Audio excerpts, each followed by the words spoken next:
Bonjour et bienvenue, voici notre tour d'horizon économique, géopolitique et boursier. Nous sommes le mardi 12 décembre pour comprendre comment tourne la planète finance et lorsqu'elle a l'air de ne tourner qu'autour du Bitcoin. C'est sur la bourse au quotidien et nulle part ailleurs et l'épisode du jour s'intitulera « Beaucoup de bruit pour rien » et quelques silences gênants. Alors, beaucoup de bruit pour rien. Je fais allusion au lancement du Bitcoin sur le Chicago Board of Exchange. Oui, ça y est, il y a des contrats à terme, des dérivés sur le Bitcoin. C'était l'événement de lundi couvert jusqu'à la saturation par CNBC qui en a fait des tonnes et des tonnes sur le Bitcoin.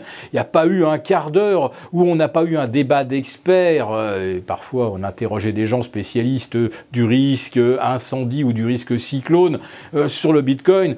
Beaucoup de gens n'en pensaient pas grand-chose, ou plutôt aussi en général que vu la courbe exponentielle, ça ressemblait plutôt à une bulle. Mais alors ce lancement sur le CBOE, cet événement planétaire, eh bien, c'est le solde par la négociation de 400 contrats à terme.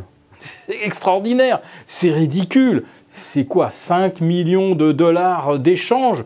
Et on a créé toute une plateforme pour ça, et on y consacre toute la une d'une chaîne financière comme CNBC, H24, pour absolument, en fait, rien derrière. Alors ça, effectivement, dans la journée, ils se sont bien gardés de dire que les transactions étaient quasiment inexistante. Et puis, autre silence gênant, le patron du CBOE dit que ça a été lancé dans l'urgence parce qu'il y avait une demande tellement forte de la part des institutionnels. On voulait faire du Bitcoin à terme. Mais qui voulait faire du Bitcoin à terme?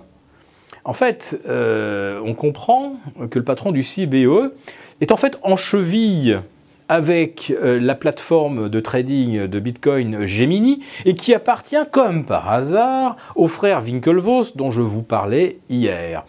D'ailleurs, j'ai fait une petite erreur, je vous ai dit qu'ils avaient acheté pour 1 million de Bitcoin. Non, c'était à l'époque, ils en avaient acheté pour plus de 10 millions de dollars quand le Bitcoin valait 100 dollars. Et aujourd'hui, effectivement, ils sont milliardaires en Bitcoin. Donc là, ça ne change rien par rapport au texte de la veille.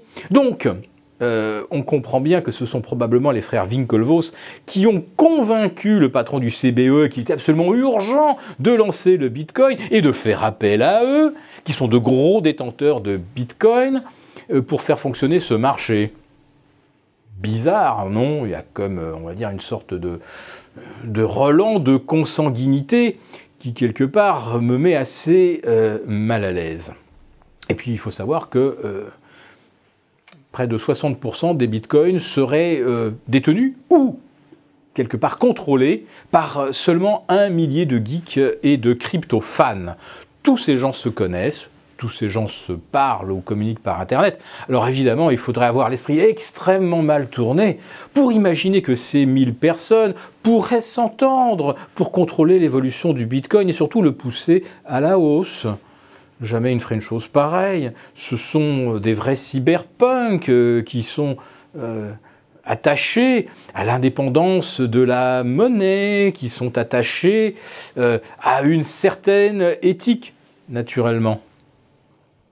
Autre silence gênant. Eh bien, on découvre que discrètement, la BCE autorise le rachat de créances douteuses auprès de banques italiennes. Vous savez que c'est strictement interdit et que théoriquement la Bundesbank devrait pousser des hauts cris.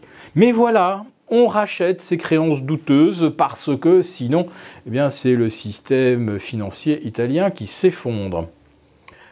Silence gênant également en ce qui concerne les créances douteuses en Chine et des chiffres officieux qui circulent nous apprennent que le taux de créances douteuses pourrait être assez voisin de celui justement que nous observons en Italie, c'est-à-dire 15%.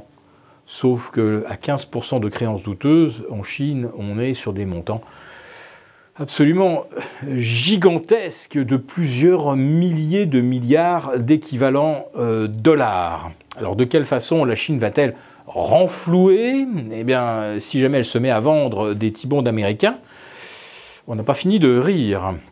Et puis silence gênant également en ce qui concerne l'influence de la Banque centrale du Japon sur le marché, sur Tokyo, puisqu'on apprend hier que, pour la première fois, la Banque centrale du Japon passe la barre des 75% de détention des ETF actions.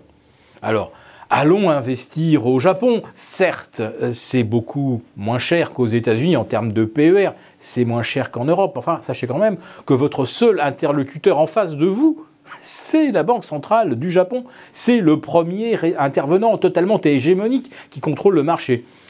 Imaginons qu'il y a un petit souci de crédibilité sur le yen à un moment ou à un autre. Qu'est-ce que fera la Banque du Japon de ces ETF actions? Et surtout si vous êtes les seuls acheteurs en face. Voilà, donc je pose quelques petites questions comme ça, que le marché évidemment ne se posera pas jusqu'à vendredi, puisque c'est la séance des 4 sorcières et que d'ici là, il ne faut penser qu'à des choses joyeuses, qu'à des banques centrales qui font exactement ce qui était prévu et qui surtout se taisent sur ce qu'elles feront en 2018, parce qu'il ne faut évidemment pas semer le trouble avant vendredi.